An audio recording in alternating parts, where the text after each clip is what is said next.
Thank you so much.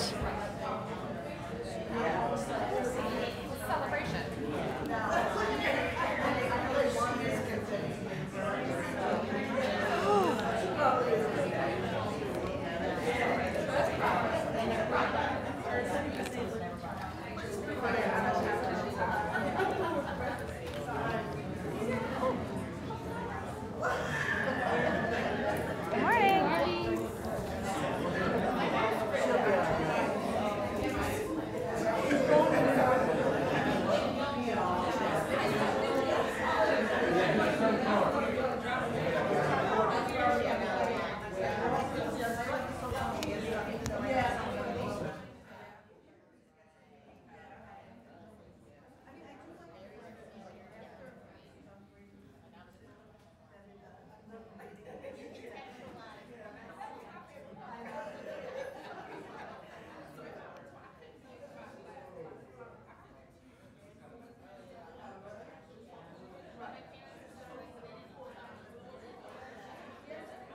The live broadcast option, for better or for worse, may mean that we end up with some people upstairs going like, oh, I'll just watch instead of being in the room. Ah, But okay. it gives you a smaller, more intimate group, which may be better for conversation anyways. Yeah, definitely. Do you have a preference about, like, I know that at least some of the front row seats are open. I can have people move to the front, okay, where they sit. I tried that once, and some people did move, but it's fine. So However, I can ask the two groups just to shift the two rows forward. Okay. And that way it feels more, I know when I present, it's kind of always those awkward things to be like, it's a whole, like, I've started to accommodate to students, at least in the college setting, just not really showing up. But it'd be great or to I have can them. just remove the row, we can just stack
so much.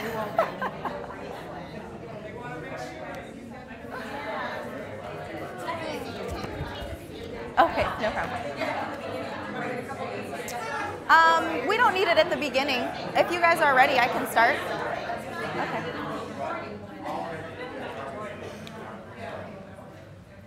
Thank you so much for all your help. Thank you. Okay.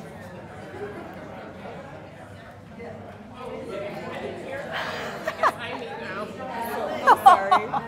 Served everybody else except yourself. How funny.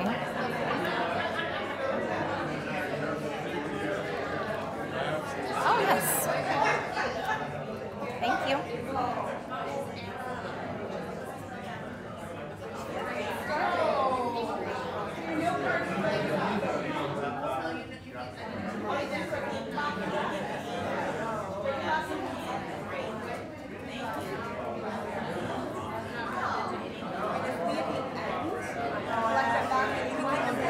Oh, thanks. Awesome. Thank you.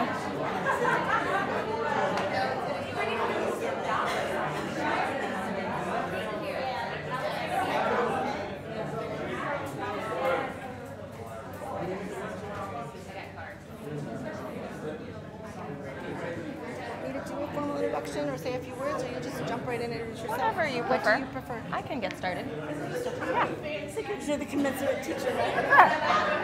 Good morning, everyone. Good morning. Yay. So we're going to get started.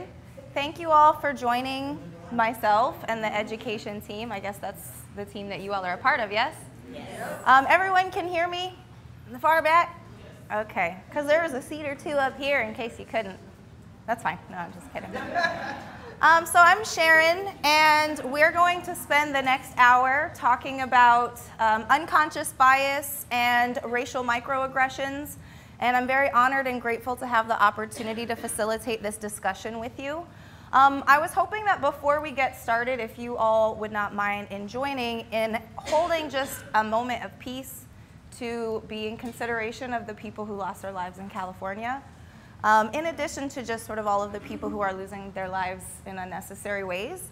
So if you wouldn't mind gently closing your eyes, but envision the most peaceful place that you've ever been or envisioned or can envision at this moment, and allow yourself to experience the joy of that peace. Appreciate that peace. And then if you could just open up that peace to the rest of the world, to the people and their families who have been affected.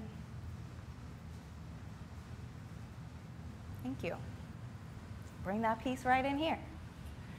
And I do think that you all sort of spearheading creating spaces to talk about diversity and inclusion and belonging and healing and humanity, especially as you work towards cultivating future healers and members of healthcare teams. What we're doing today is in perfect alignment with cultivating the peace that our world, I think, quite desperately needs. So thank you for that. So I will share with you what our objectives for this session will be. That we will describe the function of unconscious bias in the human mind.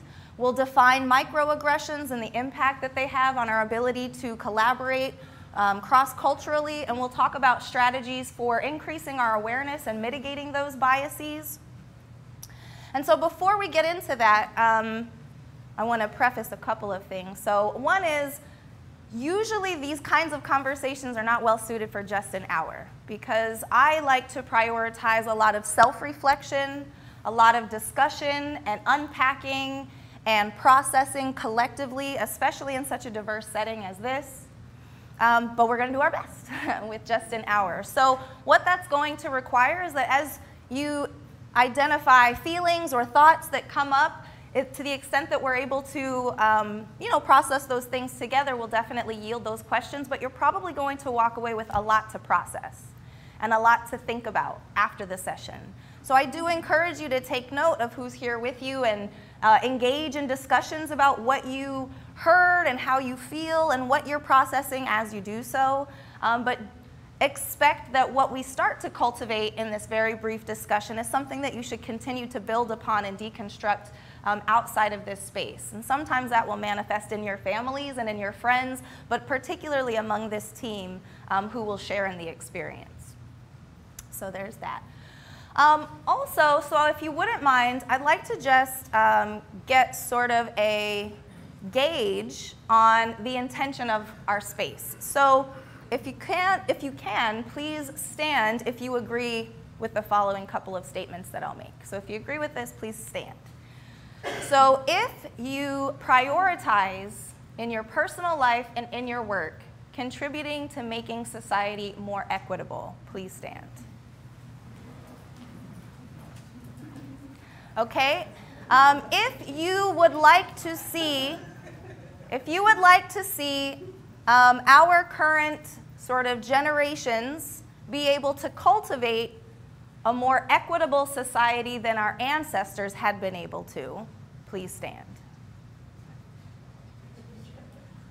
All right. So I always win at this because everyone always stands. So what I'd like for you to do is look at each other, make eye contact with each other, acknowledge that everyone is standing because of those shared values. And so what's going to be important about this moment is that if you hear things that are troubling for you, if you hear things that make you feel uncomfortable, or even if you just feel or think anything that shifts you away from feeling centered or comfortable, remember that all of us in this room share in the values of desiring to contributing to making our world a better place, a more equitable place. And we all share in this common value of being here with this particular intention. And so trust in that, regardless of whatever range of feelings you may cross paths with through our discourse. Allow for this to be the shared it that we have, that we rely on in moments of discomfort. Okay? Thank you. You can take a seat. All right. So I encourage, in talking about issues of diversity, particularly issues of race and racism, where most of us are socialized to either avoid talking about that topic at all, even try to condition ourselves to not see it, perhaps not talk about it in mixed race or diverse settings, possibly not in workplaces. There's lots of reasons why we may be shielded or feel apprehensive about having these kinds of open discussions. And so in order to kind of help to frame the conversation so that we can feel safe and also brave enough to participate internally, allow for the content and other people's experiences to be internal, but also to externally share so we can learn from each other and grow, I like to set a safe space and a brave space with certain parameters. So as I frame my approach to talking about these topics, I always do so centered around love, compassion, and respect. And most of the people that I teach are coming from like clinical backgrounds, so medical students, nursing students, physician assistants programs, and they oftentimes were, like science nerds. I love them, and very bench sciencey, and so talking about feelings is like not what they show up for. But the issues of bias, being othered, being marginalized, being societally oppressed does not just affect us cognitively. It's not just cognitive information that we need to gather from these definitions and these terms. These issues affect us emotionally, they affect us spiritually, they affect our health.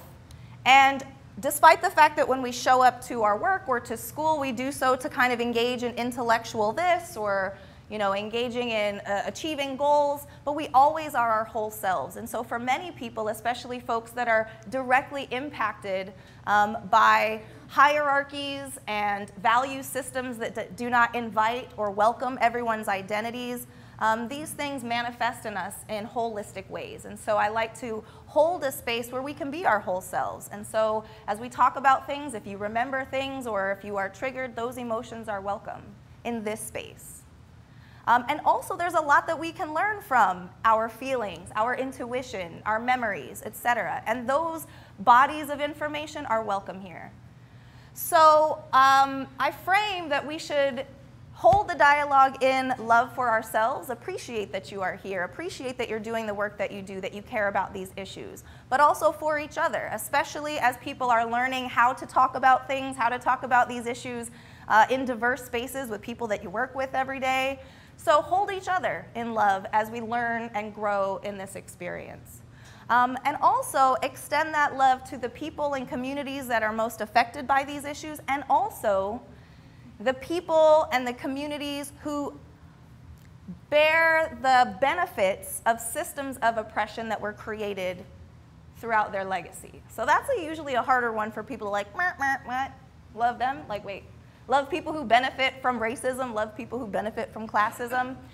And that's difficult, but what has been affected by bias and bigotry and racism and these other forms of oppression is our humanity, our ability to feel for each other. And so I think that although it's difficult to think about wrapping our minds around like even the people who benefit from suffering, how do we extend our love to them? But if we don't, it's going to be a lot harder to heal them and help them to separate from being invested in systems of oppression. So it challenges us to elevate our ability to care for and to extend our feelings of and desires for equity and fairness to literally all people, when we include even the people who benefit from the current systems as they are in our perception of the love, the compassion, and the respect that needs to be extended through this dialogue. So again, having compassion and respect, especially because some of these topics are very new to people. People may be interested in them but have never spoken about them. So let us feel for and honor what people's experiences are and their process. The issue of confidentiality is kind of like a little funny because you work with each other every day. And so I think that what might be useful in thinking about confidentiality here and sort of blending it with don't stamp comments in time is that as people are learning how to talk about and process these concepts and these issues and their experiences, don't let, if people hiccup or like use the wrong terms or aren't as woke as we want people to be in late 2018, don't look at them 2 months from now or 6 months from now and say like, they said that in that one day. Allow people to be processing things and learning right now, and allow people to grow over time, allow people to hear and reflect on what we talk about today, and even tomorrow people's perceptions may shift and grow. So don't stamp each other in time, even if that means you've already had a past experience or conversation with someone and we're all here now. Allow for the truth that people will grow. And I think that with confidentiality, what you say here as it's attached to you should stay in this room. But if you learn from what people are sharing, and if you're able to grow from what people offer in this discussion, allow those messages and those lessons to be spread to your friends, your family, your other coworkers who weren't here, but you don't need to identify anyone. You know, you don't need to say who said that or, you know, identify people's personal information with that. If you are somebody who has a lot to say and you can hold a lot of space in a room, invite yourself to be mindful of that so that you can step back and allow for people who don't contribute as much to step up and participate. And I think especially if you feel triggered or like alarmed or uncomfortable about something, you can certainly share that, especially so that if there are other ways to kind of see that experience, we might be able to help alleviate some of those feelings. But you might also note that and allow yourself to sit and process it before you share it so that you don't share out of the anxious emotions and more so out of having processed them a little bit before you speak. We can certainly agree to disagree, but especially because you have the relationship of working with each other, really try to exercise your ability to figure out where people are coming from. And sometimes those could be useful follow-up questions to grow with each other outside of this session, to ask, what did you mean by that? Or what experiences have you had that contributed to you having that belief?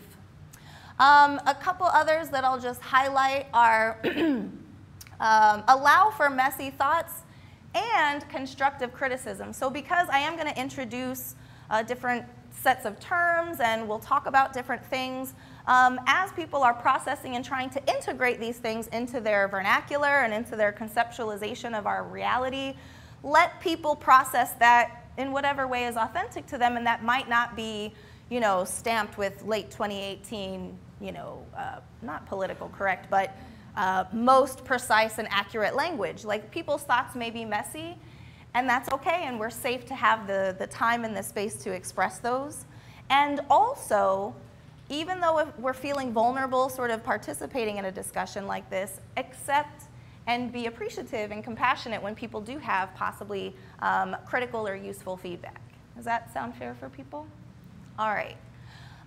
So are there any other sort of safe, brave space parameters that you can think about or that you've experienced in other settings that would help you to feel more comfortable being a full, present part of this discussion?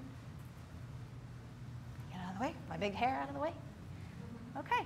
All right, so these will be the parameters that we all agree to, yes? And all of the live stream people, I'll assume, are saying yes. Also, the live stream people should know that everyone in the room has 7 index cards, so if they could gather 7 Post-it notes or pieces of paper, then we're going to do an activity a little later.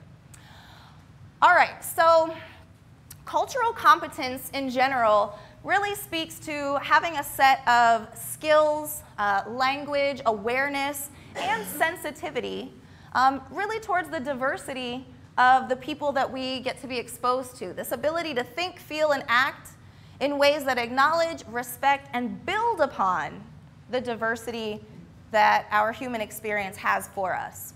And I like to use this chart that really highlights that the first step in increasing our cultural competence is becoming more self-aware, more aware of our cultural selves, our racialized selves, our sexual selves, all of the facets of who we are and the components that make us who we are, increasing our sense of awareness and consciousness of who we are so that we can then grow in our awareness of others, people who are different from us, people who have different backgrounds, perceptions, ideologies, demographics, etc., and then building the capacity of skills to bridge any gaps between oneself and people who are different. And so a lot of the emphasis that I have in introducing these concepts and having you do a lot of self-reflection is to build what can sometimes for people be one of the harder steps, which is learning about oneself, being honest about oneself, really truly exploring what has contributed to making us who we are, what we've been exposed to, and how we carry those things. And so our bias and increasing our awareness of that bias is an important first step towards cultural competency. So I want to ask, just when you think about the word bias, when you hear the word bias, how do you feel about it?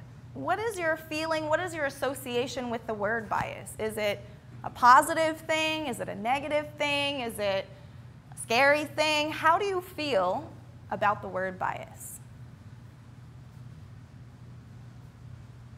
Anybody? It can be positive and negative. It can be positive and negative? Depending on the situation, the circumstances surrounding a particular behavior, a bias can be good or bad. Okay, so it could be good or bad. I agree with that, and also just the idea that biases are something we all have, because, and again, it's not always negative. Yep, so we all have them. Other thoughts? Yeah. I think it makes a difference whether it's a conscious or unconscious. Okay, so there are definitely conscious biases and then those that are unconscious. What other feelings do you have about the word bias? Uncertainty, just knowing that when people have biases, you're not really sure why. Okay. You don't know the concept behind it. Yeah, and if we can appreciate that everyone has them and they can be positive or negative, but at any given time we don't know if it's positive or negative that's playing a part in our behaviors. Good. So it's really useful to have a sense, if you're going to talk about bias, about your own personal bias about bias. Like if you feel like bias, when it's brought up, orients you towards a negative feeling, that's a useful thing to know, that you show up to the table and to the discussion with that orientation towards the word and towards the concept. So for the purpose of our discussion, we will consider bias to be a decision that we make so quickly that it just occurs to us as data, and we don't really recognize that we've taken and interpreted data points and then made meaning out of them. So they function within our brain so quickly that it becomes an automatic response that we don't have control over, that we don't consciously decide or discern, and that it does manifest in our thoughts and our behaviors, but it's certainly something that happens very quickly and beyond our control. And so a study was done in 2002, which is like before YouTube and Snapchat and all of these like ways that we can constantly be distracted and involved with information. And it found that at any given time, there are 11 million pieces of information that are accessible to our senses and to our brains. But that's too much for our brains to process. And so our brains filter all of that available information first through our perceptions. So we know that there are lights and sounds and smells that just based on our limited human senses, we don't perceive those things. So those things get filtered out. Then our interpretations, what we're able to interpret. So if things are sort of linguistically beyond our ability to interpret, our brain will filter all of that information out as well. Our preferences, so what, depending on the context, are you moving quickly? Are things that are around you sort of beyond what you're concerned about? Are you very concerned about one thing? And so we filter information out through our preferences. And then our selective attention ultimately leads to only 40 to 50 pieces of information being processed by the human mind at a time. So one useful way to think about unconscious bias is that just the way that our brains function, there are blind spots. And lots of people, lots of groups, lots of realities, lots of challenges, lots of experiences aren't pertinent to us and aren't able to be captured by our consciousness because they live within our blind spots. Does that make sense for people? And evolutionarily, there's also an important aspect of bias which allows for the fast functioning of the brain for us to be able to detect, thanks, very romantic now, for us to be able to detect if something is safe or if it's risky or dangerous. So, you know, in a dark location, if someone walks past you and lunges at you, you don't cognitively think about how to react to that. Our brains are designed to recognize the risk and the sense of danger and utilize that bias to have us move in a way that will help to protect our safety. Now that we're not really living within the natural world and there's not like bears and things that we need to utilize that for, on top of that, we are socialized to see different places and people and ideas in particular ways, which we'll talk about. Having this sort of gut reaction that is a function of our bias can kind of steer us in the wrong direction contemporarily. But I think a very useful framework to conceptualize bias, and particularly unconscious bias, is that it facilitates having blind spots that we're not conscious of. So there was, in this study done in 2013, radiologists were asked to look at a scan of human lungs for cancer nodules. And does anybody see, first of all, any radiologists in the room? No? Okay. So does anyone see anything in this scan of the human lungs that probably shouldn't be there? Yeah. Sasquatch, yeah, or gorilla, right. How many people see the gorilla in the lungs that shouldn't be there? All right, and none of you are radiologists, right?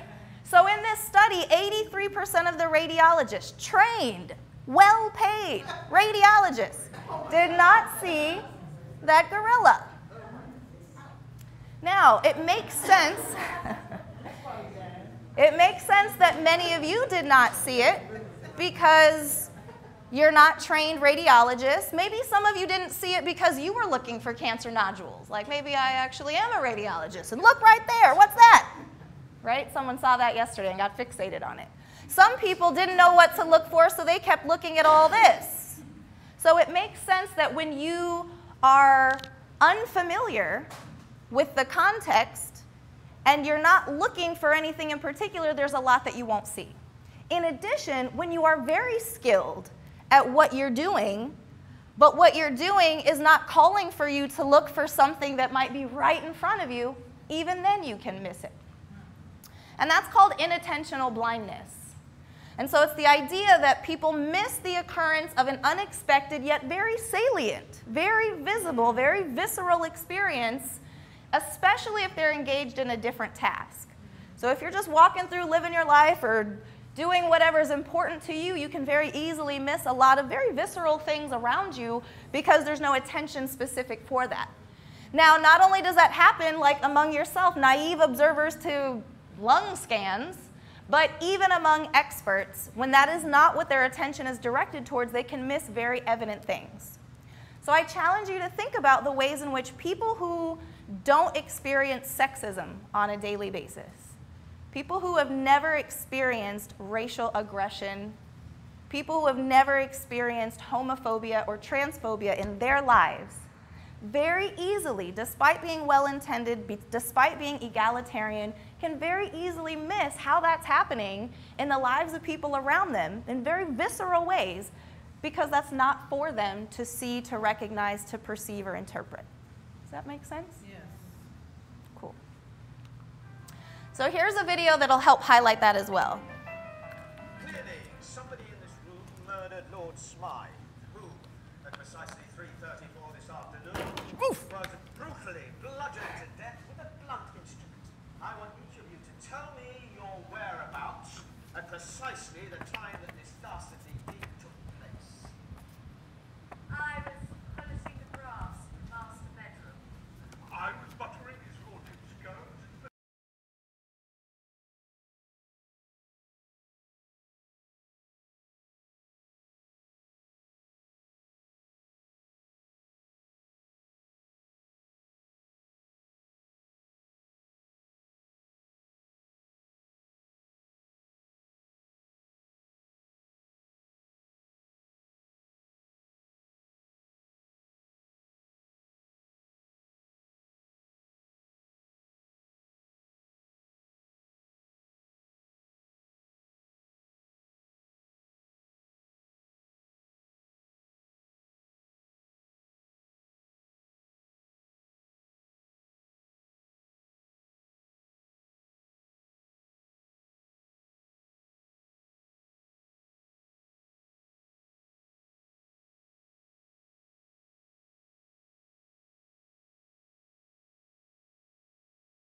To advise drivers to be mindful and aware of bicyclists.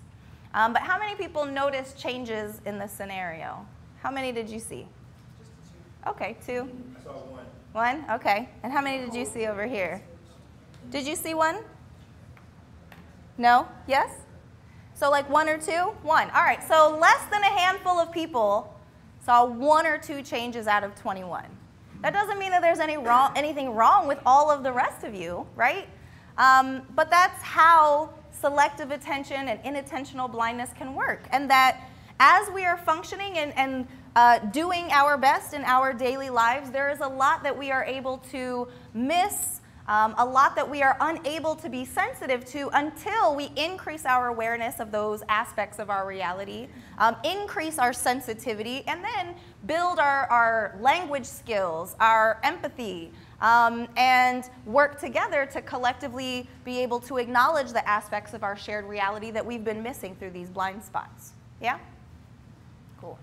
And in addition, especially as it pertains to bias around isms, racism, sexism, homophobia, transphobia, etc., all of those forms of bias and structural oppression are aspects that we are socialized generally to also not talk about. So when we aren't taught formally how to communicate cross-culturally, we are not taught formally, in fact, entire groups' histories are omitted from textbooks, are omitted from our formal learning about who has contributed to society, what all people are capable of doing. A lot of the topics that lead to biases and influence people's lives and limit the capacity of the human potential within different groups are topics that we're actively told not to talk about, and we're deprived of being able to learn about and grow that sensitivity. So again, if there's as you begin to reflect on these concepts and grow in your ability to understand yourself and others, if you find that you've said the wrong things to people or experienced hurtful moments, recognize that this is all within the realm of topics that we're also actively socialized to avoid and to be deprived of the skill set to be able to navigate more openly.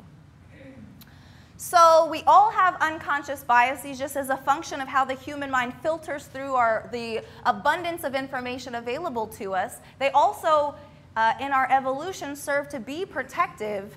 But then when we start to get into our socially constructed reality, that people created the concept of race. That's not something that like grass organically grows out of soil with water and air. Like, people created the concept of race. People created the value system that says that people of different genders have specific roles in society and have different levels of value. That people of different sexual orientations are welcome and unwelcome in different places. People constructed those ideas. And we perpetuate as people, as a society, those ideas.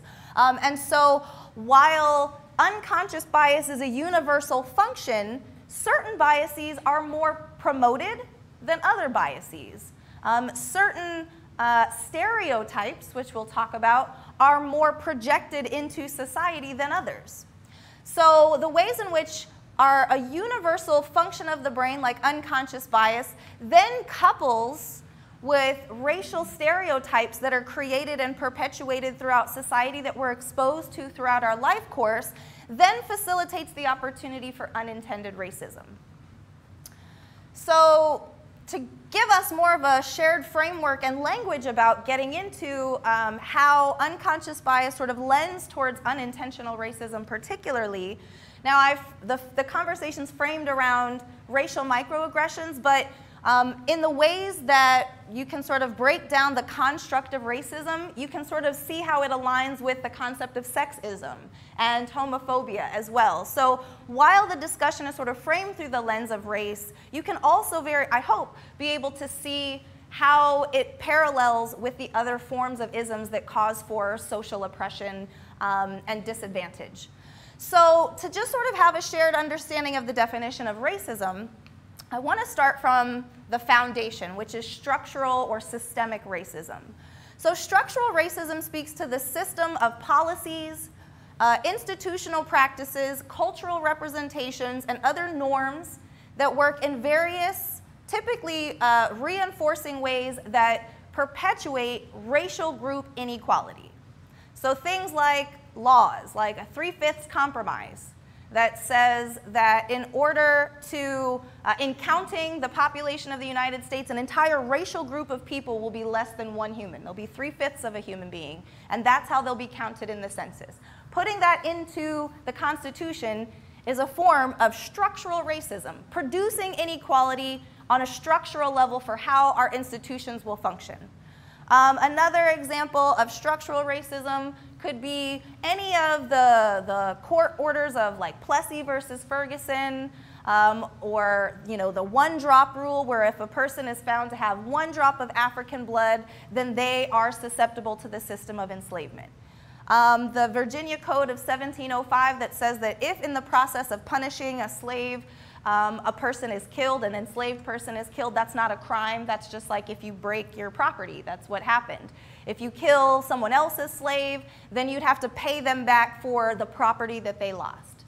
Codifying that into law is structural racism because it builds into the system of the governance of our society inequality between racial groups.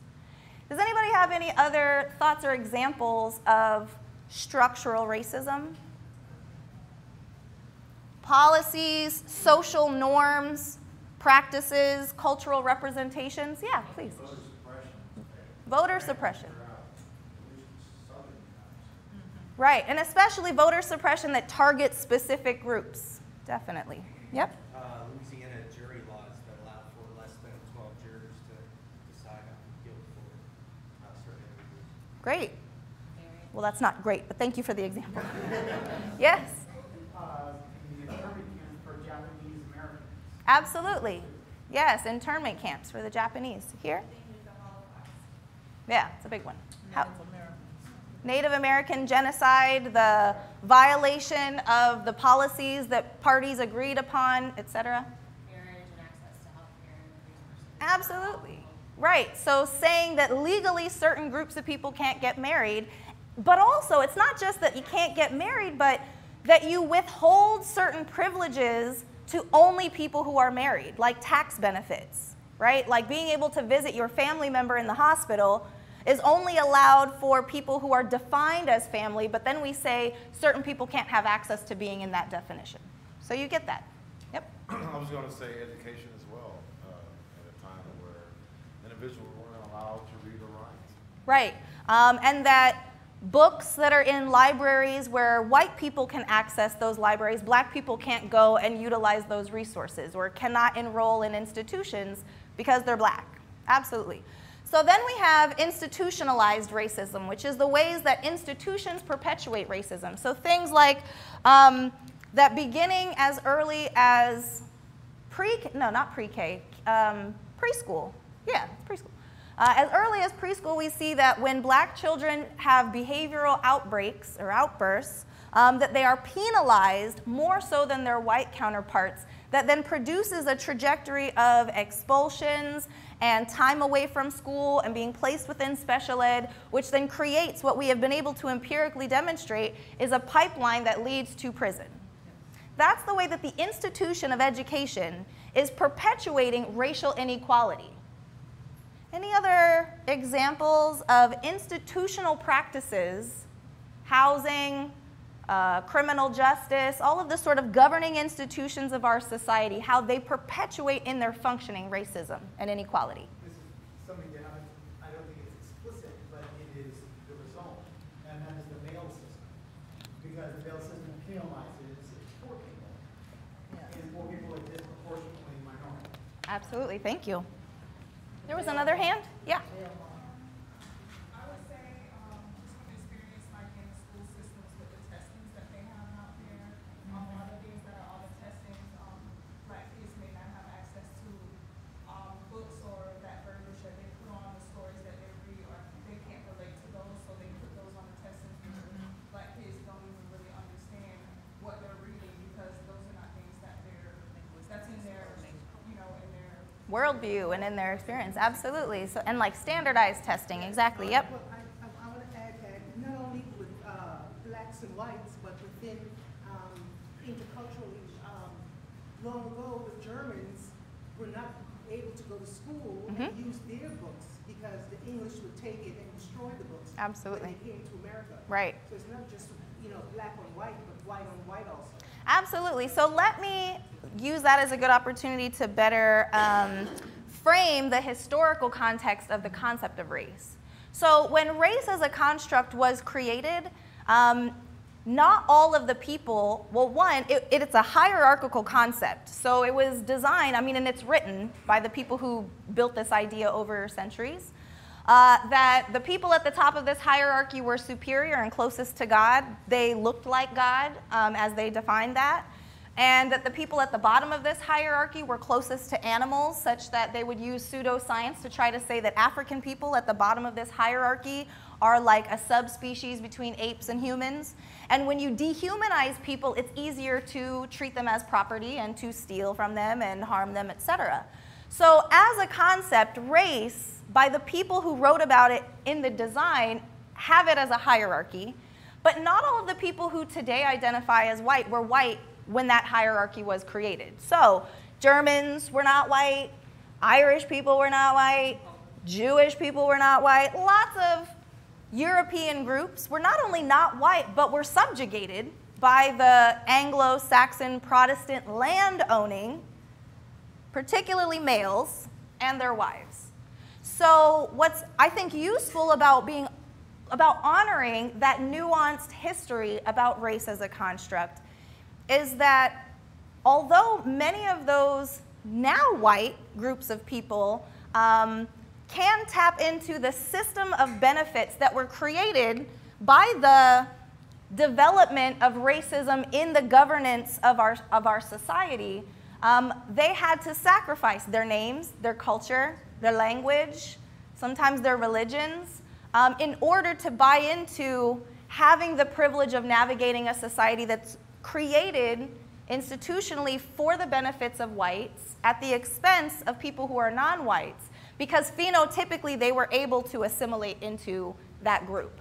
Similarly, Native Americans, the governmental policy for natives was to kill the Indian and save the man, meaning that they looked phenotypically white enough that if we could get them to deculturate from their indigenous ways, that they were worth keeping alive.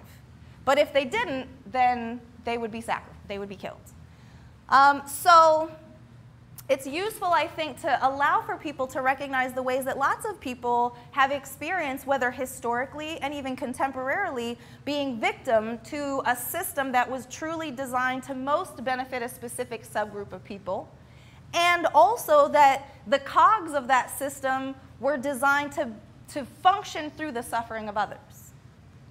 And so it really isn't, although it was designed very black and white as a hierarchy, there's a lot more nuance and complexity to who is that white, because the white people that whiteness as a concept was created for were rich, owned land, and were men, and of a specific religious orientation. And so many of us come from legacies of being othered. And the extent to which our elders or ancestors were able to assimilate more so into the in-group, there's variance to that. But also what's in that is the loss, that even the people who privilege from the current system, as they experience that privilege today, also carry with them the loss of whatever language they came from, whatever names they used to have. And I think that it's important for people to honor that that is important too. Now, they may not be being targeted by institutions. They're not necessarily being targeted in such a way that there's no recourse for their losses of lives. And so it's important for those people to recognize the privilege that they do contemporarily have and then leverage that. But that's not to omit the ways in which there is suffering because of what people have to do in order to assimilate into access to privilege. Here and then here? I was going to, well, two things. One, in reference to the establishment of the police force and police department and how they became to where they're at now. And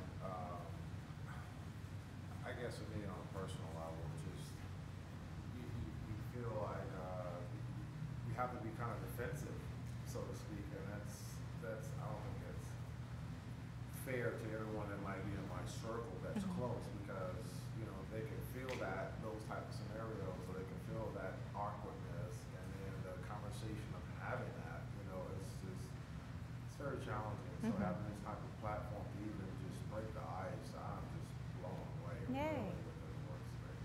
That's great. Yeah, thank you all. Yes. It's interesting that talking about this, because my husband and I, we're both secular Jews, and of course, like with the events of recent weeks, we've been talking about this, and we were just having a conversation about how, now there seems to be a group of people who are claiming that white men are discriminated against in this country, and we were joking a little bit about that, but he said, but what's interesting is no matter how secular we are, he can be considered a white, by that perspective, he would be looked at as being a white man because he's not religious, I think. So it kind of fits right into what we're saying there in terms of that construct. Absolutely. And we also see, in the same way that we can reflect on the ancestors of European groups that assimilated in order to access privilege, it's tough because we use privilege more frequently now, and it means like not having to deal with certain things, or like having doors open that you didn't even realize there was a door there. But it also, the full range of opportunities that the most privileged in our society have access to, not like the super wealthy and they like jet set and do whatever, but just like being able to get a quality education, like get health care, etc. The things that disproportionately marginalize people and those towards the lower end of our social hierarchies don't get to experience, they're really just like basic human rights. Like we as a nation, but also the United Nations has framed those kinds of things as just human rights. especially since we have all the resources to make these kinds of opportunities towards prosperity available to people, but the institutions and the systems and the norms that we have inherited just don't afford that for everybody. But that doesn't mean that the people who are living without racism, without sexism, without homophobia, are having some kind of lived experience that is like fantastical. They just get to be their full human self without critique and without oppression. And so even thinking and rethinking about how we use privilege and really what we mean about that, it's not like everybody's seeking to have Beyonce's life. It's that everybody's seeking to have the full access to the opportunity to choose and to prosper that is available, but has systematically been deprived for certain groups. Because sometimes I think when people are exposed to terms and definitions and realize that they're a part of a privileged group, they're like, but I had a hard time, but I worked really hard, but I was poor, or I experienced homelessness at a time, and those things are true and integral to what their experience, and those hardships are meaningful and not to be erased by the fact that they're a part of a privileged group. But it's also that there are certain hurdles, obstacles, risks that are not disproportionately placed within their lifespan. And also there are certain doors that they can anticipate being able to access should they work towards that if they want to, that other people, no matter how hard they work, are not going to be able to. Yes? How would you define cognitive dissonance, and how, as we individuals, realize that's what we're doing? Thank you for that question. So cognitive dissonance speaks to the separation that has to exist when a person believes in a certain way, but that belief system is distinct and different and divergent from their actual behaviors or practices. So if a person, for example, Christians and missionaries came to this country intending to share the word of God. It's a good word. It's a nice book, right?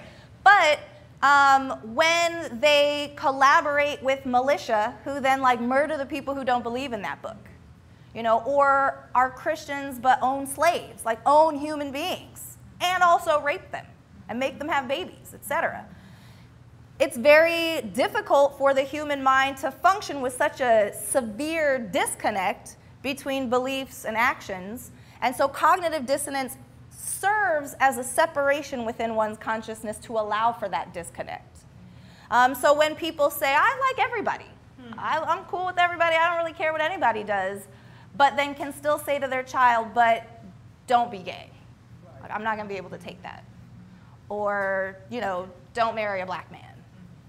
So that's what cognitive dissonance is. It's the function of being able to separate those two things when there is a severe disconnect between one's beliefs but then their actions. And so I think that when we talk about different tools for mitigating our bias, I think that there will be some that in increasing our awareness, but also seeking out people that we can ask questions to and practicing scrutinizing your own behaviors, I think that those kinds of practices will help you to take an inventory of your actual actions. And then by doing that, you can see if there's alignment or misalignment with your true beliefs. And that can help to shine light on how have I been functioning that way then? That's cognitive dissonance. Yeah, great. So then we have internalized racism. So that's the devaluing of one's own identity and culture according to societal norms. So when people are from pre-K to college in their textbooks don't see that black or Asian or Native people have been scientists, have been artists, have been kind of almost anything except like a paragraph of slaves and a paragraph of reservations, they do not get to have they don't get to build the imaginative capacity of knowing that they're capable of doing anything. Whereas as white children get to see that every page in a textbook has a picture of somebody who looks like them, and regardless of what the topic is, math, science, engineering, you see people that look like you. So the idea that you can't do it is not based on your race, maybe your gender if you don't see women, you know, doing all kinds of things, but the imaginative capacity gets to be explored and expanded just from representation.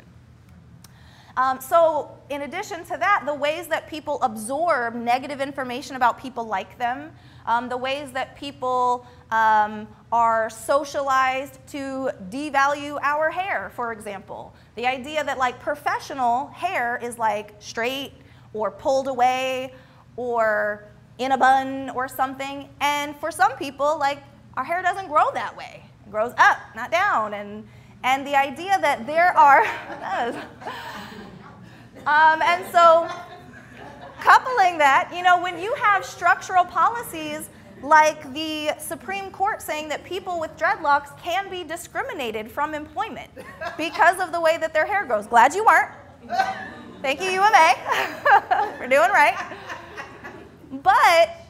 But dreadlocks for some people are a cultural thing, not just an aesthetic look, but a cultural thing. For some people, it's a religious thing. So whereas a person wearing a yarmulke cannot be discriminated against from employment, a person whose natural hair, if you don't mess with it, does this thing, can be kept from a job. That's not only structural racism, but if people then see that and they're like, my hair grows that way, I got to keep that stuff straight. I got to keep it straight. You know, I've had young high school. Listen, I've had, you know, black female high school students say to me, I really want to be a doctor, but I also want to stop perming my hair, but I'm scared that I won't be able to be a doctor. Yes, ma'am. So that's where beginning to devalue who you are in your natural state, who you are as a member of your culture, of your whatever in-groups you're a part of, devaluing that, being scared of being that, are all reflections of internalizing the socialized messages that perpetuate racism about oneself. Does anybody have any other examples of internalized racism? Thoughts about that? Well, I mean, there used to be a time when you would have to bleach your skin if you wanted to get brighter because they were the ones who were getting active parts and stuff like that. So Yeah. the lighter you could be, the better. So you had that internalized that you were not accepted. So let me see if I can get some cosmetics to get a little bit lighter, at least my face or something, so that I can get a job. Absolutely, yeah. I would say I would throw in there even your name, even the way you speak, that played a part in that. Right. So when people say, oh, you talk like a white person, you sound white. That is a reflection of the ways in which historically education has been not only available to certain white people, but legally deprived from black people. There was a very long time that it was illegal to teach a black person to read or write. So that now when a person enjoys being educated or likes to read, speaks, I don't know, English articulately, that feels like a slight to people who have not had access to that. And that projection of, well, what you're doing is something that not only we have not been able to do, but maybe I am not doing. And it feels to me, it triggers their own internalized racism. And then they will try to minimize, you know, who you are through that. Here, and then here. My boyfriend is actually Hispanic, and his household language growing up was primarily Hispanic. He doesn't speak very good Spanish, so his own family will literally, it makes me laugh, but they belittle him because he can read it, he can write it, but he doesn't speak it well. It's like, why? You know, I don't get it. So it's even like in the home. Absolutely. And as the generations go throughout their family, the younger ones don't speak any, don't read it, don't write it, don't speak it at all. So they can't even speak to their grandmother. Wow. They have to translate in their own home, in their own Yeah. family. Wow. So That's wow. weird, right? Yeah. I mean, it's weird to me, but well, and I think lots of families, as a part of acculturating into being American, so that you're not placed within the stigma and stereotypes of, you know, you're an American, speak American, and things like that, that sometimes families specifically choose to omit the transference of their language or their accents or very ethnic sounding names, etc., in order to try to promote success and assimilation for their children, but not only does that then tap into and stimulate some racism and bias against one's own culture, even though that's being done in a protective fashion because they want what's best for their children, it can then cause unintentional consequences for those children, because it's like, I know I'm a person of color and I know that I have this background, but I don't have a language and I don't have this and I don't have that, and the society that you primed me for also doesn't really accept me either. So it can be very complex and problematic. Here and then here, I said? A few years ago, I had to write a paper, a qualitative paper, and so I wrote it on the Afro. And yes, you know, I basically went through the history, and I said the Afro didn't start actually in the 1970s like everybody thought, but way back with Russian women who, you know, had hair like yours, based on the fact that Hannibal went over, and I went through the whole 9 yards, turned it into to the professor, and he gave me a 0. He would not accept the fact that I was telling him that Russian women wore their hair, you know, because they had afros, and they went on, they took them all over the world. Voltaire looked at them and thought they were beautiful. He refused to accept my paper. Wow. So I had to redo the paper all over again. So that's just showing his bias. They're not wanting to accept the fact that, you know, black women did not bring out the afro in the 70s, you know, as a power struggle. So Interesting. I thought that was really interesting. Yeah, thank you for sharing. I remember a time when what we wore was internalized as not professional. You know, just like if you had on a short, like back in the 80s, I would wear like a sport to work, and that wasn't professional to move me up the career ladder. So I just wanted to bring that up because I just felt like that was a sense of bias. I don't know if that goes on now, in which I don't think it does as much. Well, this probably isn't professional enough, but I'm hot. So. No, but I'm just saying as an example. I mean, it just all depends on how high your skirt was, you know. Right. Whatever. It's Florida. I'm not used to this, so I'm really hot right now. But even professional is also a laden term that's hiding the white supremacy underneath it, because professional doesn't mean entering a workspace adorned in the way that your culture adorns themselves when they're doing decision making, collaborative efforts, etc. Because that could include dashikis, that could include all kinds of things depending on where people come from in the world. Professional and the look of being professional aligns with a specific group of people whose hair is a certain way, who come from lineages where ties are worn, where suits are worn, high heels were expected, you know, and only recently can women wear flats and still fit into professional. But for some reason we can't show our arms, you know, we're supposed to hide that we have armpits, you know, those things aren't professional. But even using professional as a term to describe a specific look masks that it is making and perpetuating the superiority of a particular group's look. Yeah? So here, and then I want to move us a little forward. I was just going to say, even with my girls, because my husband's Spanish, so my girls look very much more Spanish than black.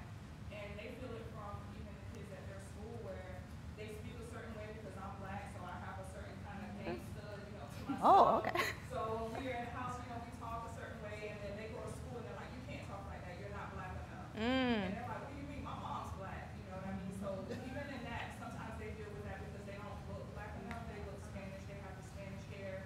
So a lot of times that what they have, the part of their culture, they're not able to express as much, or they get backlash for it because they don't look black, so you can't say this or you can't speak this way because you look more Spanish, or sometimes even they get that from white too, but they either look more Spanish or white than black, so they can't speak a certain way or do certain activities. Right, be their whole self.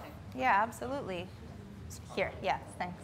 I guess I'm speaking from a position of like being a minority of minorities, because I as well as my children have to deal with, you know, not being black enough, because we don't fit into this group, not being white enough, so we can identify, you know, and then get passed up for different things. Because my son, he's very athletic, but he's not black enough. You know, my daughter is very golden, but she's neither black, Hispanic, nor, you know, white. So she can't participate and take pride in herself because she doesn't belong to a certain group, and those groups are not created for her in Right. In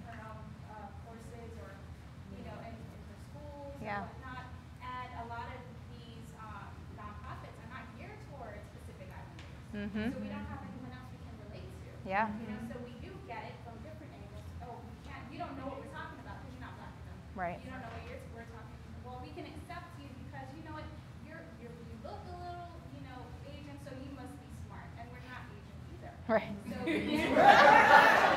You might want to ride that smart wagon, though. Go on ahead. Take that. so we get all of those different, like, you know, like, and it's like, it's kind of like that microaggression. Yeah.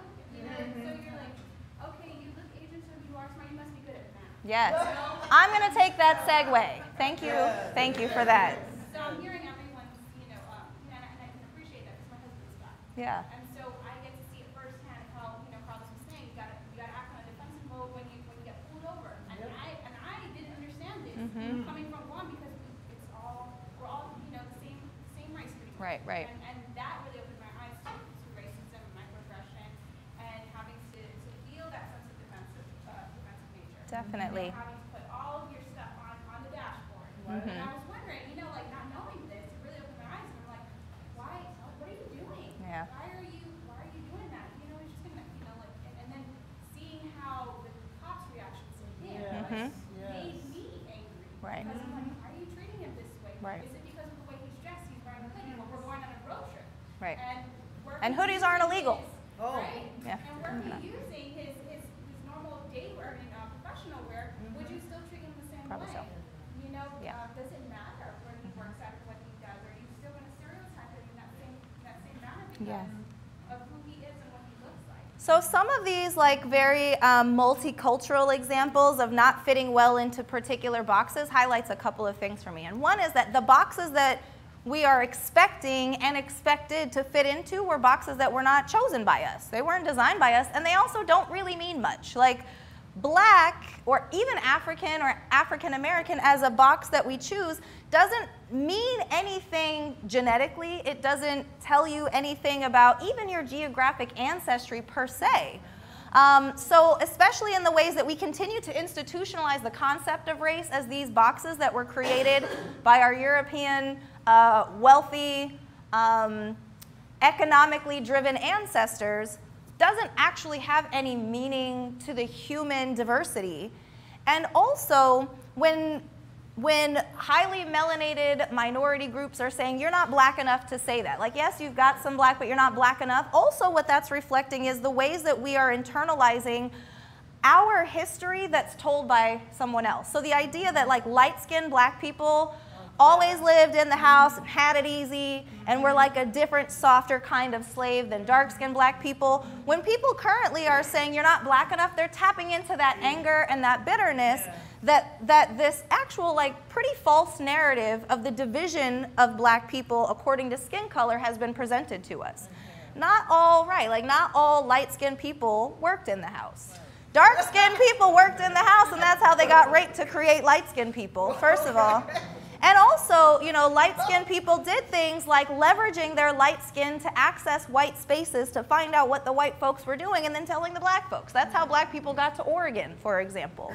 So I just offer that little bit of history to recognize that what some of us are experiencing when you're being told by marginalized people that you're not enough of us is a part of their internalized racism and the unhealed, unresolved bitterness and frustration and grief from the suffering that we've experienced, but that's been sort of taught to us in ways that promote further division, right? Yes.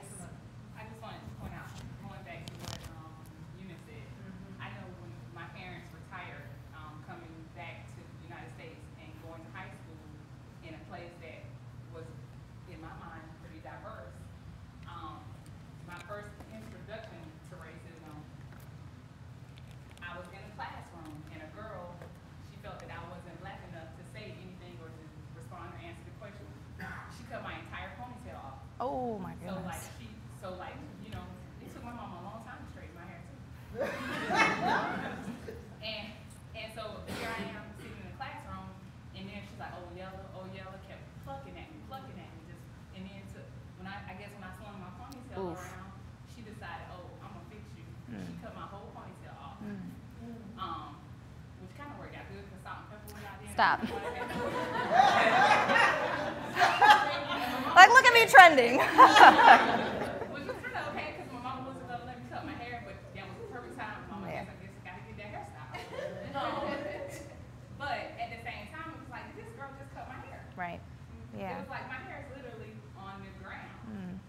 And how am I supposed to feel about this? Pretty bad. But I'm glad it worked out. Yeah. Right, but the reality is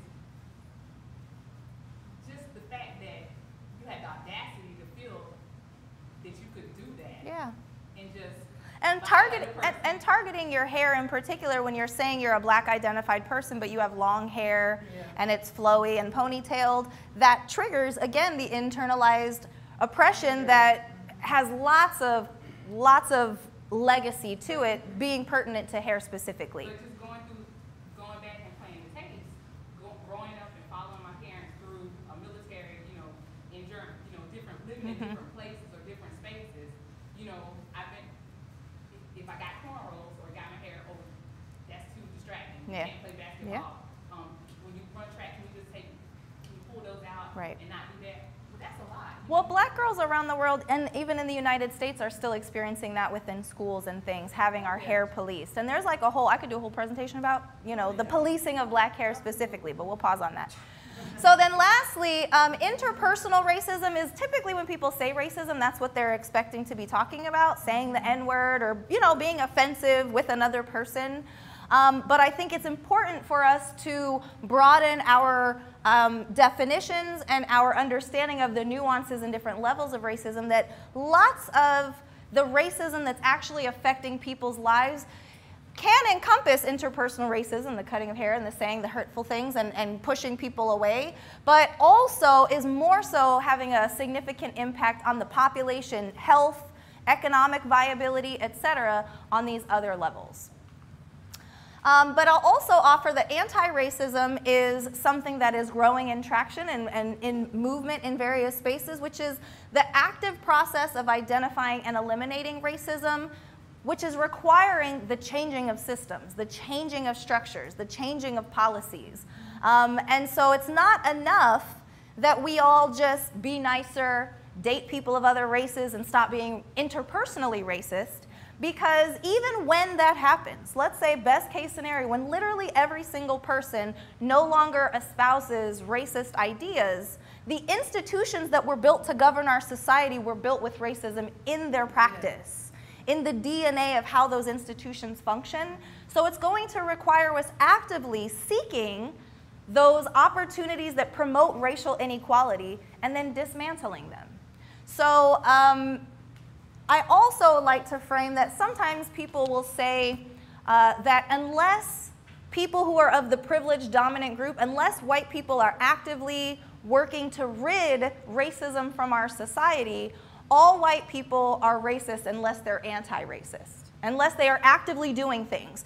And the reason that some people say that is so that when people say, I don't see race, so I'm not racist because I don't see race, I'm not racist because I don't say the N-word, I'm not racist because I have black friends, what oftentimes people are doing is promoting that this doesn't happen in their lives, but they're not acknowledging or doing anything about all of these other forms of racism.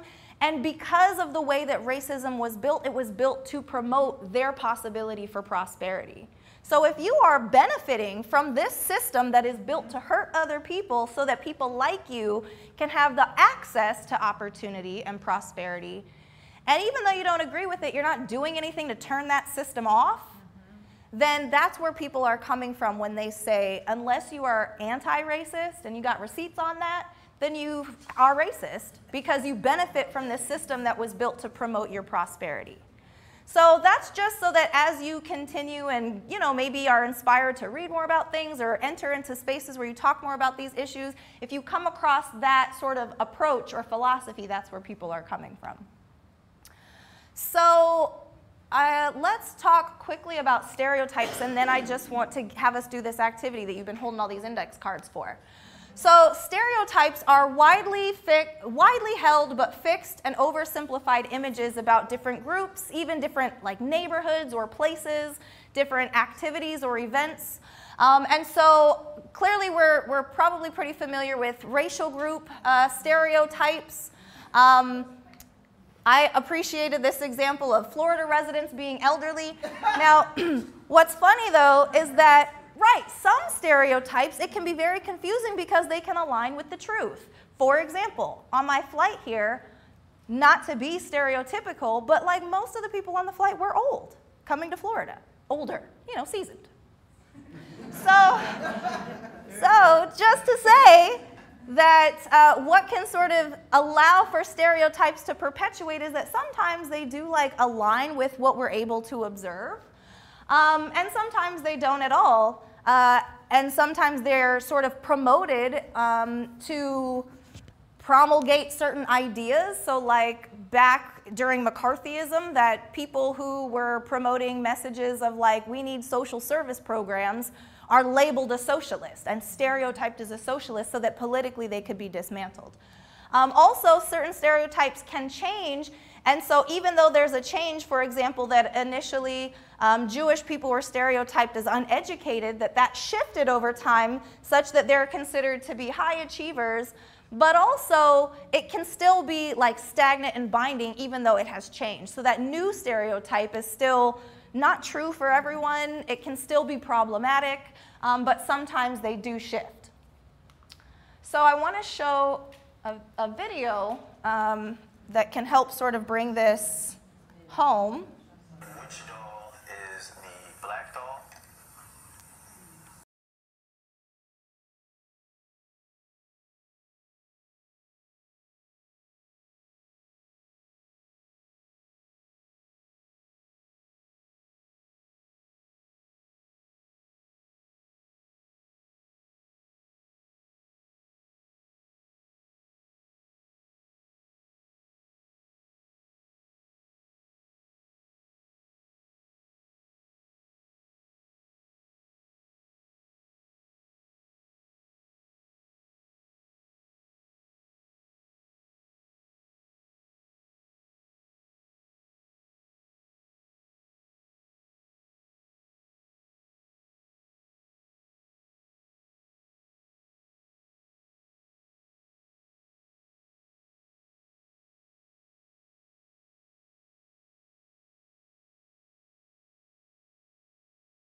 Books or doing things that reflect that they are full human beings, then the omission of that truth can lead to not just stereotypes but internalizing those stereotypes.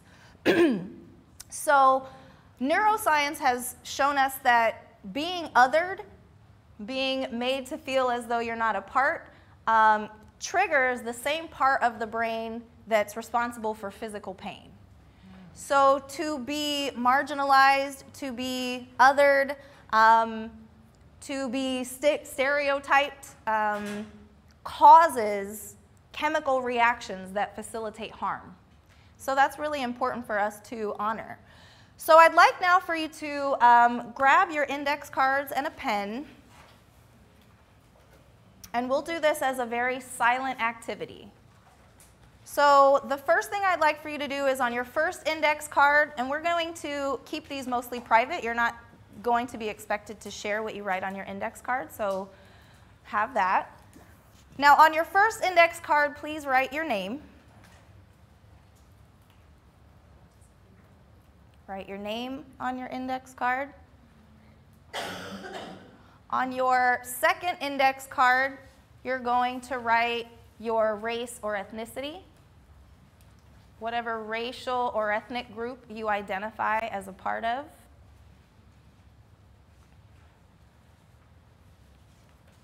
On your third index card, you are going to write your gender identity, whatever gender identity you subscribe to.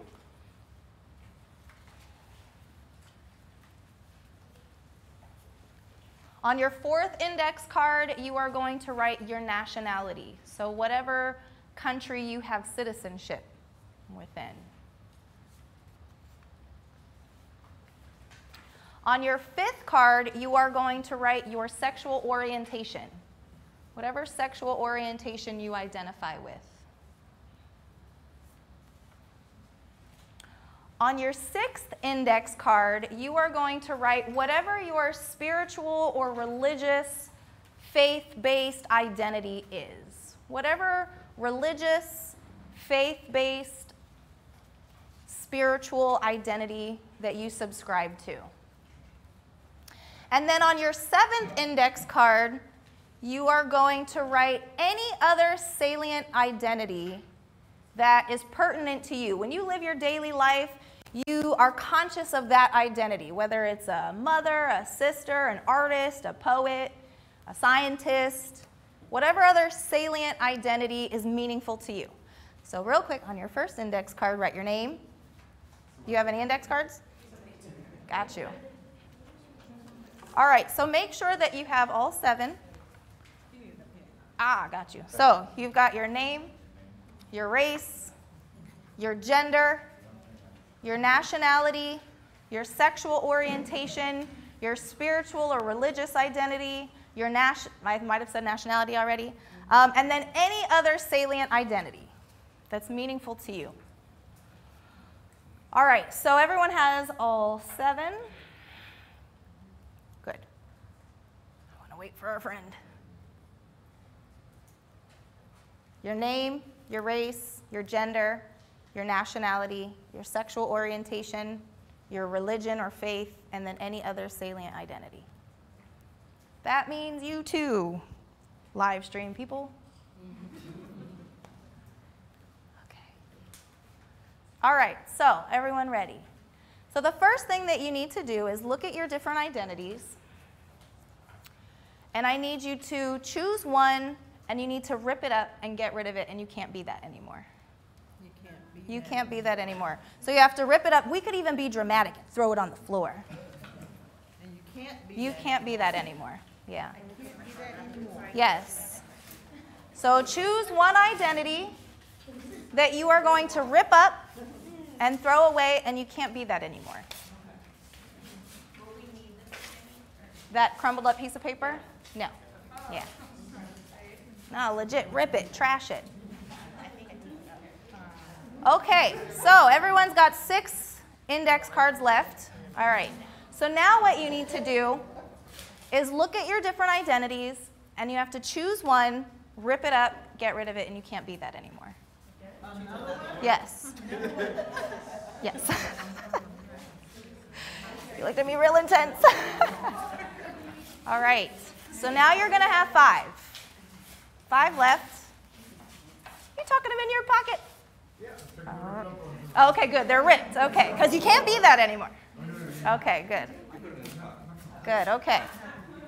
All right, so now with your 5 cards that are left, your 5 identities that are left, so look through them, and you have to choose one, and then rip it up, and you can't be that anymore.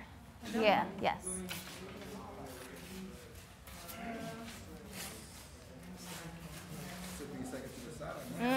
Uh-oh, it's getting real. Getting serious. Okay, so you have four identities left. All right, good. Solid. So now with the 4 identities that you have left, you have to choose one, rip it up, get rid of it, and you can't be that anymore. Another one, yes. All right, don't forget, this is a silent, reflective, processing, releasing. All right, so now finally we have 3 identities left. Okay, so out of these 3, you have 4? You missed a step. So out of the 3 that you have left, now what you need to do is pick one, rip it up, throw it away, and you can't be that anymore. Are we going to just do all of them? Just tell me. It's a silent activity. It's hard. I know. Sit with it. Reflect. You can do it. Okay. So now you have 2 identities left. Now, out of these 2, pick one, rip it up, and you can't be that anymore.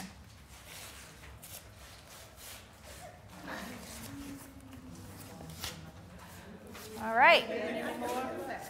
All right. So now everybody's got one identity left. Good. So you don't necessarily need to divulge what the identity is that you have left. But I'd like for you to first notice how you felt.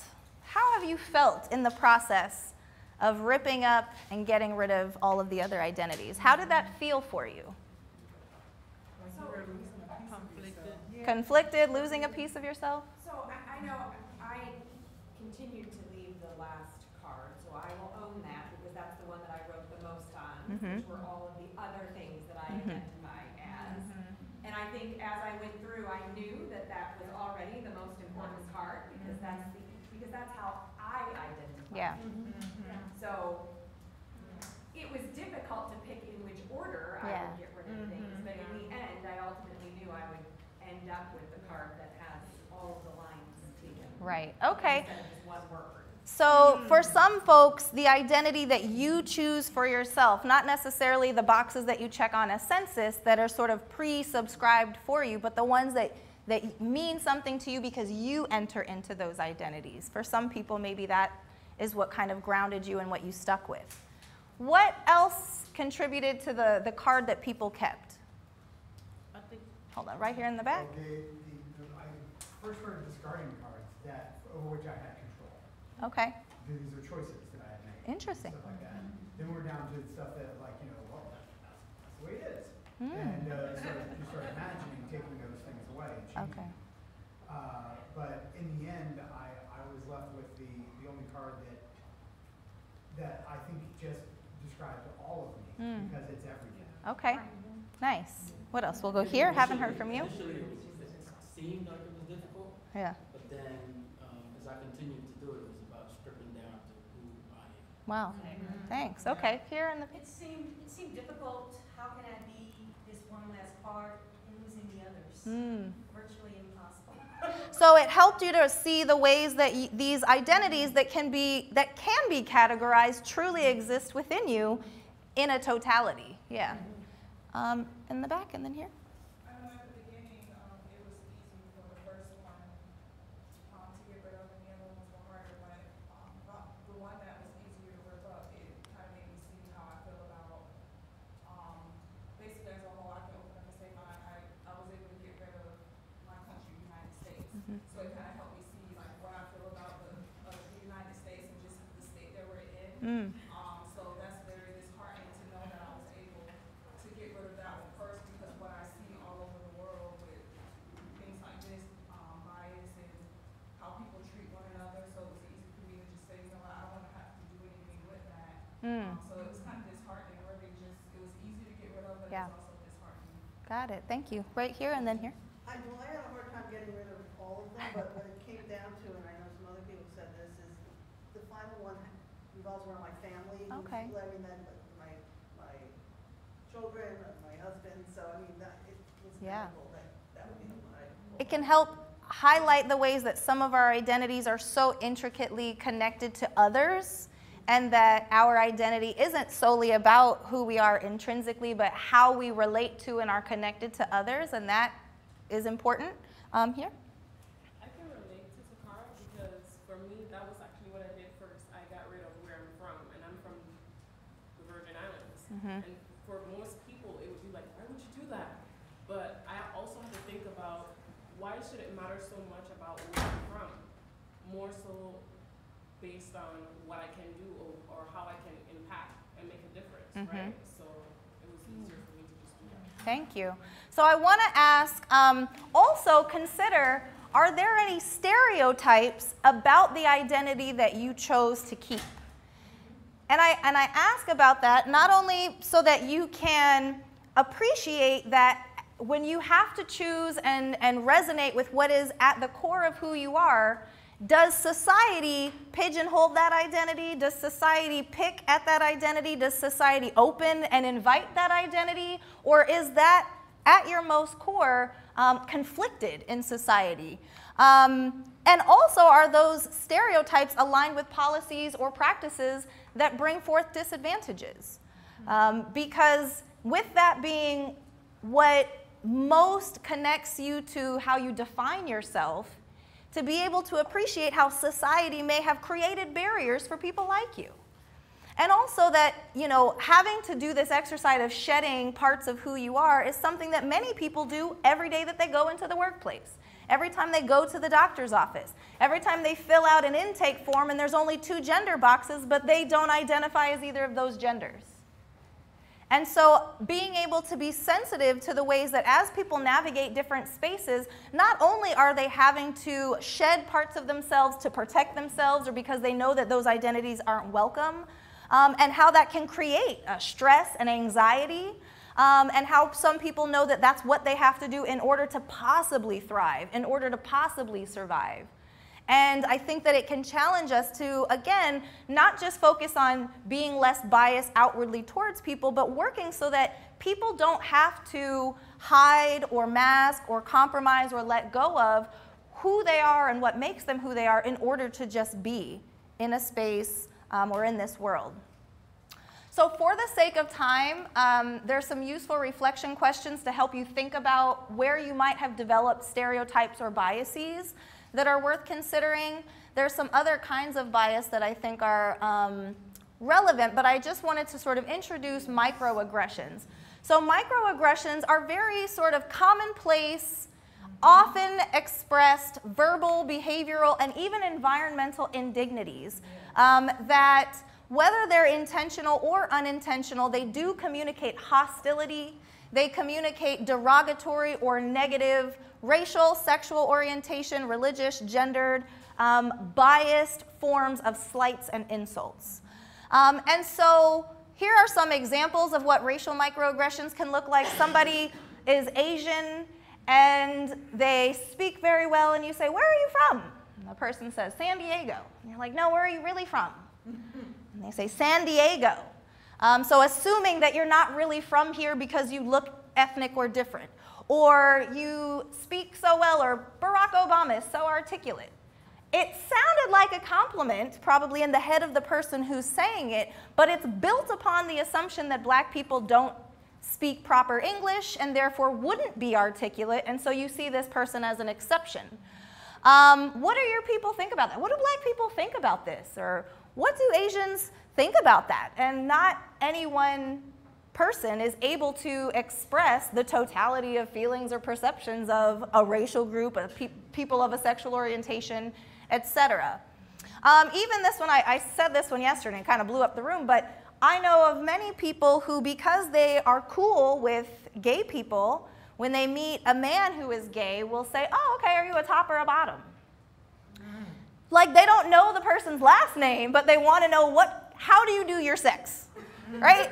And so while it feels for people like I'm showing you that I'm comfortable with what you do, it's also highly invasive. You would never ask a married straight woman, "Do you like missionary or do you like it from the back?" Right?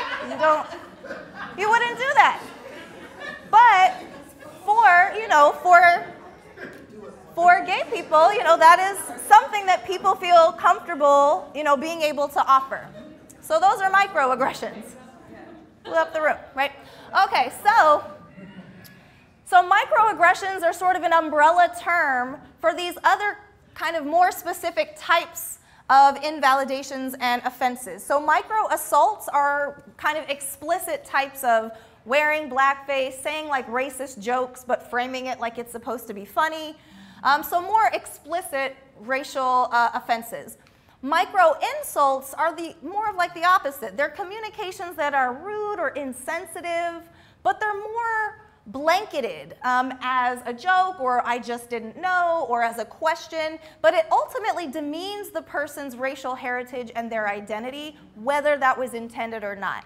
Micro-invalidations are those communications that exclude or negate someone's racialized experience, their thoughts, their feelings, or experiential reality. So when somebody says, when someone comes to work after there's been another sort of police brutality experience that people are like seeing in their news feeds, et cetera, and they're sensitive, and then let's say a person who doesn't identify as a part of that group says, "That's not really about race, it's not a racist thing."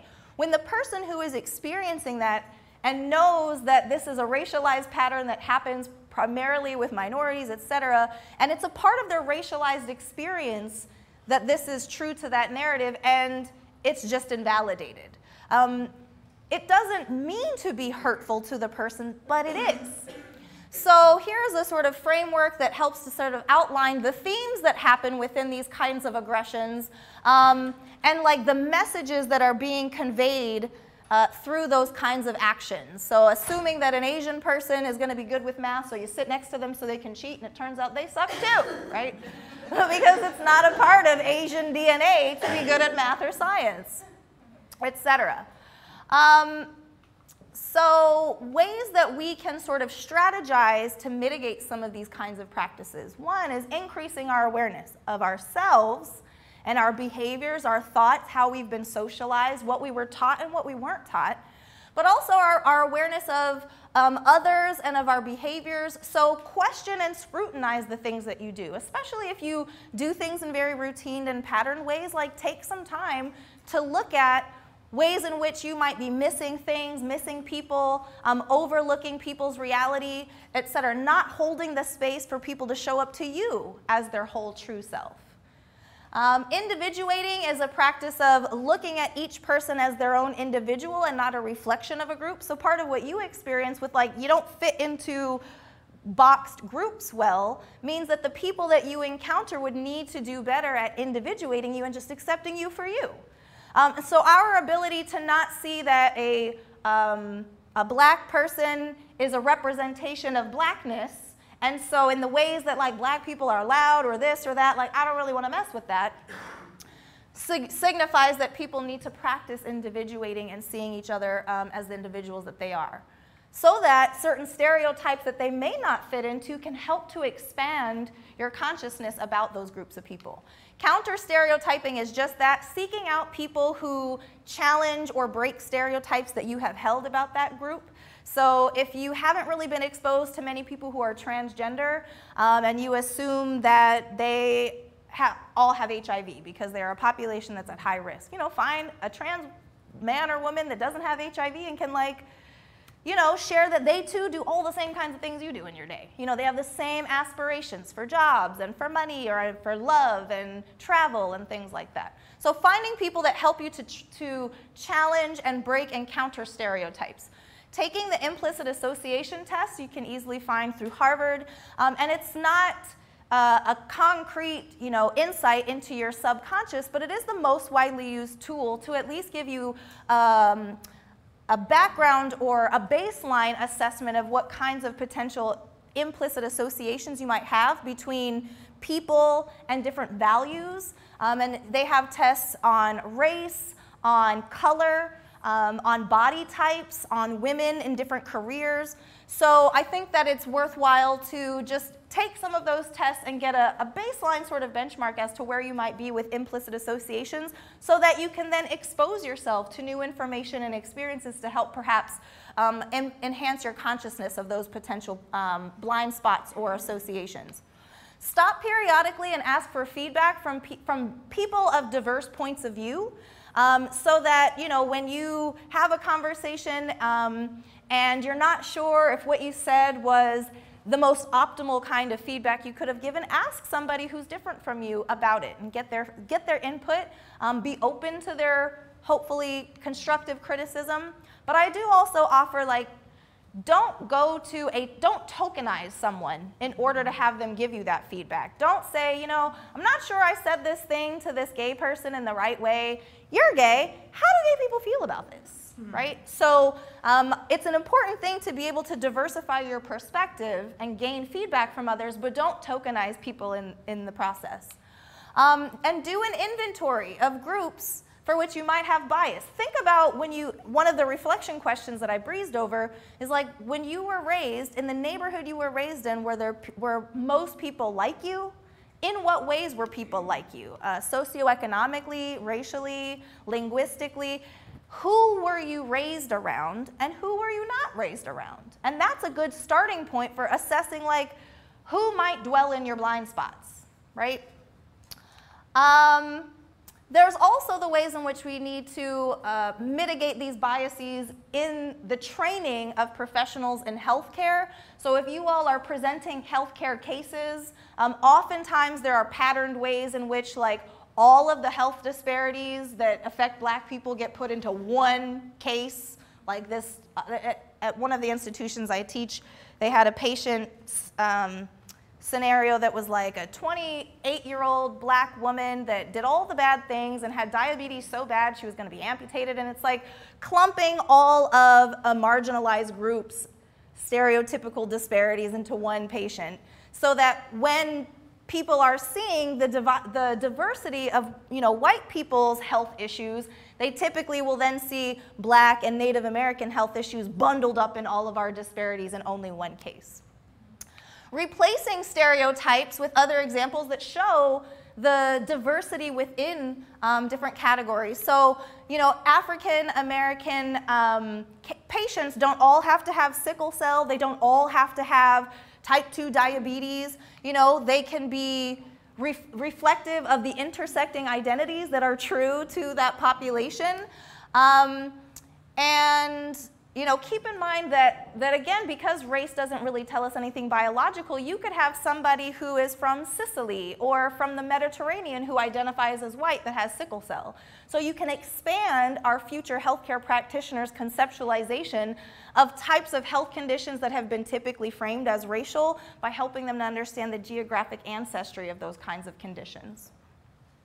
Intentionally name the demographics of patients so that they don't assume that when a patient is just a male with these symptoms that they're a white male, because otherwise if they were a male that was Black or brown, you would have said a Black male.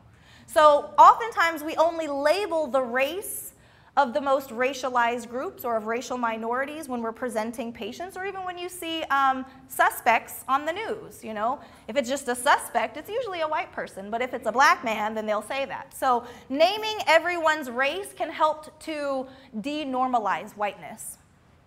And then allowing students to discuss these kinds of things as part of their coursework and their training. And because oftentimes in our educational trajectory, we don't even have the opportunities to process what we've experienced in our racialized world, let alone what they can anticipate to experience in the workplace.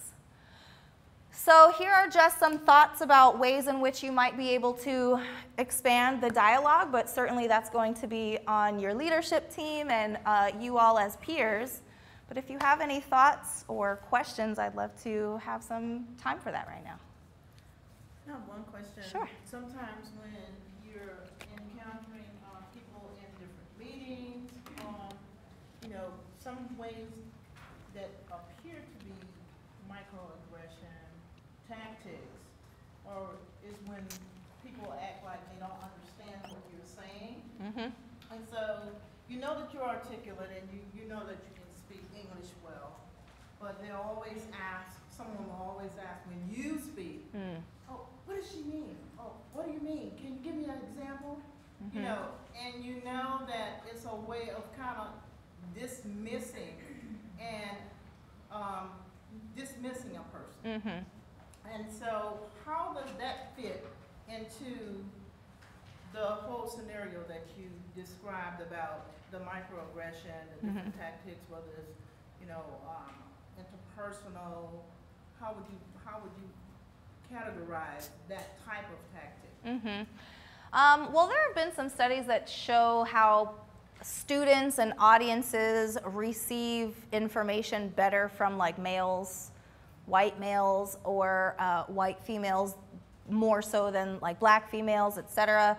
Or that, so knowing that kind of framework, I think that there are different ways that you might address that depending on your personality. You might open up to others, like can anybody else offer a say back? Did anybody else kind of get what I was saying? So that it can remove your sensitivity from the individual who said it to see if truly maybe others didn't grasp what you said. Because I also think that it's a tough balance between recognizing when microaggressions are occurring and then also being somebody who experiences micro and macroaggressions and therefore has a heightened sensitivity to it. And anything that could be allowed into the category of a microaggression, we sometimes like grab it and bring that in here because I know it's coming anyway. Because it's like confirmation bias. Right, right. And it can kind of make us as folks who experience marginalization feel like we're more in control of the victimization if we claim that as offensive rather than like hoping it wasn't, but then it happens again. So some of that I think is contingent on you on anybody sort of recognizing their own personality and how they might be able to diffuse some of the responsibility of that microaggression onto the group. How you might be able to tap into some allies in these kinds of meetings and say, here's my concept I want to present. How does this sound for you in advance? And then if that kind of feedback shows up, have an ally be able to reinforce what you're saying so that it doesn't always have to be on the burden of the marginalized person. But also that as a person who experiences marginalization, we're not looking for evidence that it's happening so that we can build a sort of like protective sense of constant resistance. Constantly being in battle, it produces chemical reactions in our body that maintain chronic stress, that produces this weathering effect that has recently been written about specifically and particularly for Black women, but people who are poor experience it. So I think that if you can kind of diffuse some of that with allies and with your peers, then that could be helpful. Other thoughts or questions? Yay, well, I appreciate you all. I do hope that this was helpful. Yay, yeah, my pleasure.